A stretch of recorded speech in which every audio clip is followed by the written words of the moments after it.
Fiona Cauley, thanks for joining us. Yeah. Thanks for stopping by. I appreciate it. We got to do a show together not long ago that was at the lab, and that was really awesome. And I saw you're going to be on the Kill Tony. Are you on the Kill Tony, the live from Texas? What's it called? Once Upon a Time in Texas, yeah. You're the one that just came on Netflix. That's you right there, right? Yeah. Oh. How crazy is that to see yourself on like kind of like, because stuff like this I think is kind of, it's not monumental, but it's interesting in a comic's career when they see themselves on like a Netflix poster, something that gives us some semblance of what we deem as, a lot of us deem as success. Was that interesting for you?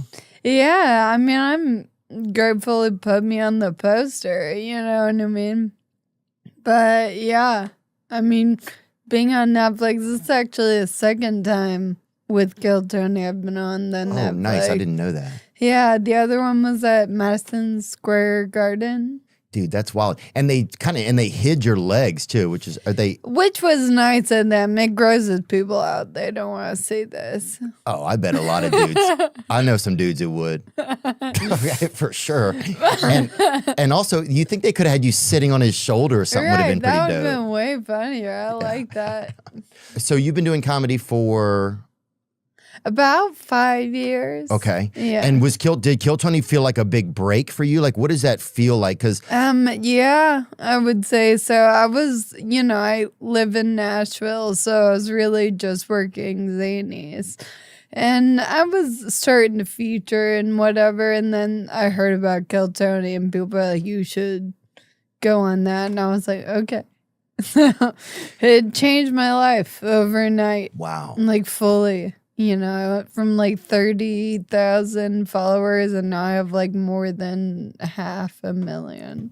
Are you kidding me? Yeah. Wow. Dude, kudos to Tony and Redman just for making that thing stick and thrive, and the years they went through it at the Comedy Store, where there were times when it was big and times where it was kind of like in between buildings, and like they were switching it around. Even when they got to Austin, I think they went to 3 different places and they kept that thing alive.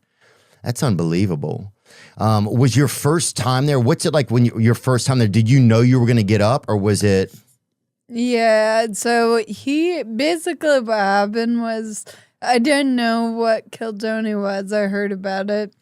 Yeah, because you're already having health problems. Kill Tony sounds. It's like, right. I'm like, I'll stay away from that word. Yeah, it's like, I'm not seeing another surgeon. I'm like, what's next? Kill Fiona? No, Sorry, am I joking too much or no? No, I like it. Okay. I thought you did. That's the only reason why I'm joking. No, I'll take it too far. You let me know. Okay. Okay. So you go there, and for people that don't know, most of our listeners know, but Kill Tony, it's a show that's run by Tony Hinchcliffe and Brian Redband, and they basically bring in kind of newcomers. It's kind of the new Tonight Show in a lot of ways, and they have regular guests on there, and a lot of people go on there and get their first minute. It's kind of their first minute that's in front of the Kill Tony crowd. And sometimes those minutes are amazing, and sometimes those minutes are very nerve-wracking. I think they're probably nerve-wracking no matter what. But yeah, take me through that minute. Like, what's that first minute on Kill Tony? What is it? What is that like? Especially for somebody that's had 5 years in comedy. Like, because it's not, some of these people, that it's their first time ever getting on stage. Yeah. And some people are just hiding from their wives or something. Some people are just hiding from ICE for a minute. Yeah. They're like, this is 1 minute away from ICE, right? they won't find me here. But yeah, can you kind of take us through that? Yeah, so it's stressful because it's not, you realize it's not just the room you're in that's gonna see it. It's not just the 300 people. The platform is so big. Yeah. So you're like, everything I do right now is gonna be seen by millions of people. You're stressed, and also the whole thing is like the panel gets to be mean to you, and the crowd loves that. Yeah. Yeah, it's very Roman Coliseum, huh? It feels that the arena shows for Kill Tony feel so Roman. I say that all the time. Wow. And every time I go out on an arena show with them, I swear the person right before me gets booed by the entire arena, and then I'm like... That's kind of nice, because then if somebody else is taking that L, then you're like, could have been me. Yeah. But it was them. I've been through enough. Okay. Before you went on the first time, are you like waiting in the wings? What's the setup? So I have, because I'm in a wheelchair, I have to like go around the building and get carried up these stairs. Wait, by the dumpsters and stuff? Yeah, it smells real bad, but it reminds you you're alive, you know. So I'm grateful. Assumptions about me through that. There was, I don't know. Yeah, it's more divisive. He almost sunk Puerto Rico. Remember that? That was crazy. That was crazy, dude. And then they probably would have got sued. They would have lost the show. They would have changed the name to Kill Puerto Rico, probably, which would have been a lot, I feel like. Yeah, a lot of people can't spell Puerto Rico. But there is this thing, though, where it's like, you do a certain thing and people can see that and that appeases them. That's kind of an interesting thing as a comedian. I think it's kind of an interesting thing almost in anybody's walk of life with work, because you're like, oh, if I do this, then my dad, he'll understand that. That to him equals success. Or to my grandparents, that to them equals success. Right, and it's different for everyone, but it's like this. I feel like part of being a comedian is being like, but there's always going to be that one person that doesn't believe I'm doing anything real, and I have to prove it. And, that's just me. Yeah, I wonder if there's always like somebody in the back of a comedian's head that like fuels them. Right. They're like, one day I'll get that person, or I bet there probably is. I bet there probably is for everybody. I bet it would be pretty fascinating to learn like what really fuels like some of the ways that we operate and the choices that we make. Because it could be like one or two people that said something when you were young, or one person's look that gave you a certain feeling, and you're like, and it just ignited this thing inside of you. The worst is when you hold on to those two words or that look, and they're like, I don't remember that. Oh. You're like, that dictated my future. Yeah, you're like, I would have kept walking if you had no. I stopped walking because of that. yeah, that's crazy. Oh, dude, did you see that? What did I see the other day? Oh, they have an autistic Barbie now. Did you see that? I did see that. Do people send a lot of that stuff to you, like, hey, wheelchair Barbie? Or just like, what do we think of this? Like, if there's some sort of like, like I'm like the voice of reason for any disability. Yeah, you're like the what's that? You're like the show where the chairs turn around. What is that? Oh, you're like the voice. Yeah, you're like the voice for disabilities and stuff. People are like, hey, does this? I'm not pushing my button. Yeah. Oh, autistic Barbie, that bitch ain't getting shit. No. I'm like, oh, you put headphones on her? Cool. But those aren't headphones. I think those are just noise canceling earmuffs. Oh. Yeah.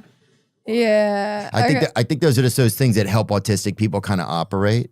They used to do earmuffs and now they kind of made them fancy or something. Yeah, made them fashion. Mattel is introducing an autistic Barbie as the newest member of its line, intended to celebrate diversity, developed in partnership with a nonprofit organization that advocates for the rights and better media representation of people with autism. I find that kind of weird though, because autism isn't visible generally. It's like how you function, and it's a Barbie. So couldn't any Barbie be autistic? First of all, I've met a lot of Barbies in the world, and these bitches are missing something. That's true. Okay, a lot of these bitches are picking up odd signals. You know, a lot of times from like a Hermes or something. They're like, oh, I just got a update from an Hermes somewhere or something, which is like a fancy shop. Okay, I'm like, yeah.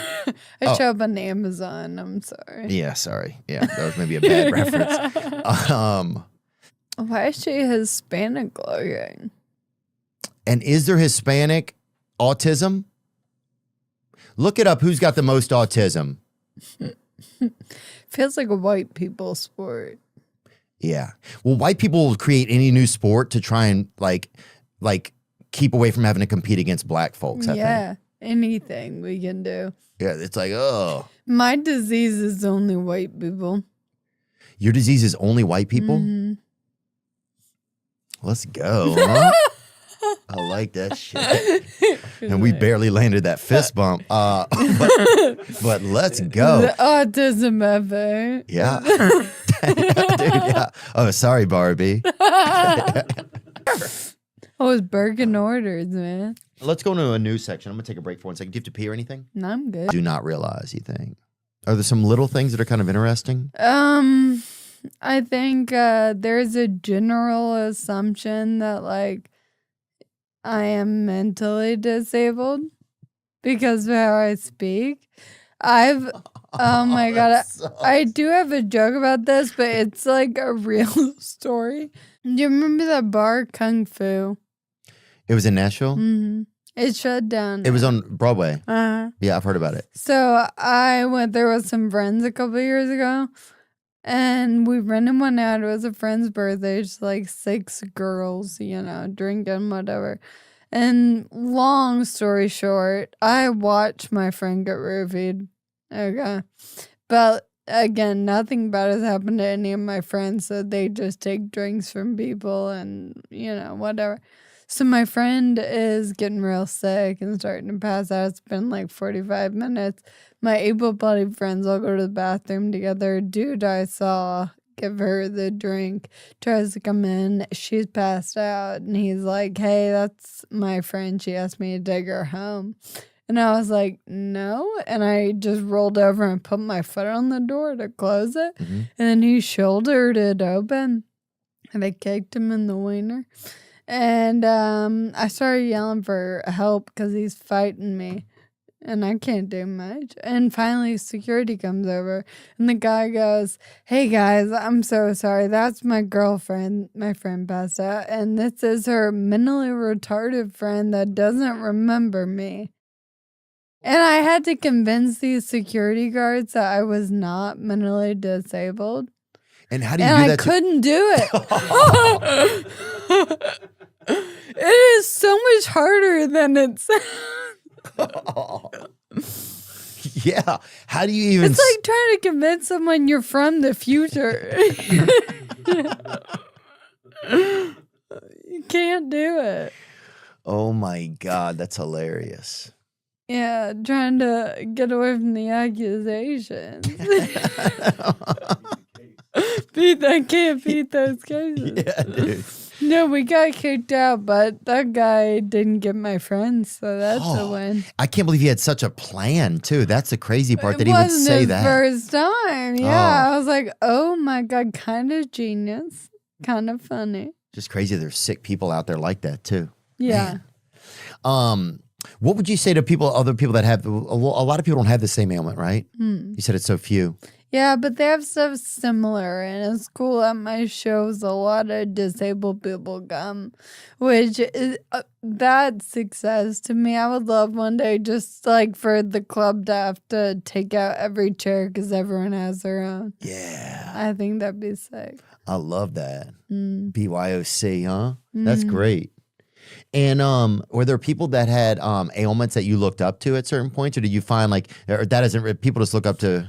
There's one that comes, and I know there are more, but like kind of the like godmother of disability. Her name, she's dead now, but her name was Judy Human. Mm-hmm. And she helped pass the ADA, like act or whatever. Yeah, Judy Human. She rocked basically.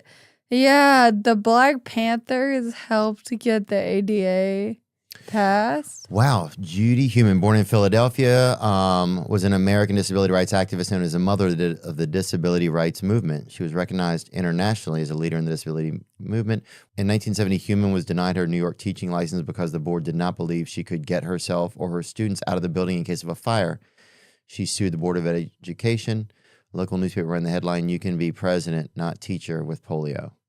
The case settled with a trial. Wow. Human received much mail from disabled people around the country due to press coverage of her lawsuit. Many wrote about the experiences with discrimination because of their disabilities. Based on the outpouring of support and letters, in 1970, Human and several friends founded the Disabled in Action, an organization focused on securing the protection of people with disabilities under civil rights laws through political protest. Wow. Do you think there is a common like energy where people feel like you can't do something? Yeah.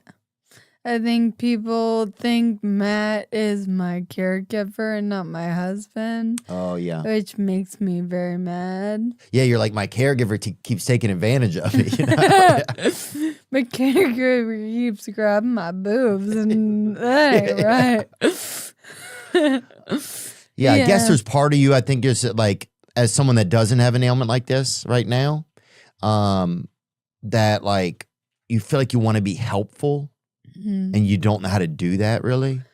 That is a question. People always are like, "Well, how do I know when you need help?" And if it's like an innocent question, I understand that, but like I'm an adult, I know how to ask. You know what I mean? So like Mm, unless I'm like, "Hey, can you do this for me?" I'm fine. yeah. You know, I learning how to ask for help was one of the toughest parts about like I wasn't disabled and now I am, Oh, you wow. know. I was very independent. God, that would be so hard. I Oh hate my asking for god. help. Yeah, it's a nightmare, but like there is so much power in being able to. And I know disabled people that are bad at it and they hurt themselves not asking for help and they'd rather that. And I'm like, what good are you to yourself or others if you're hurting yourself? Yeah. You know?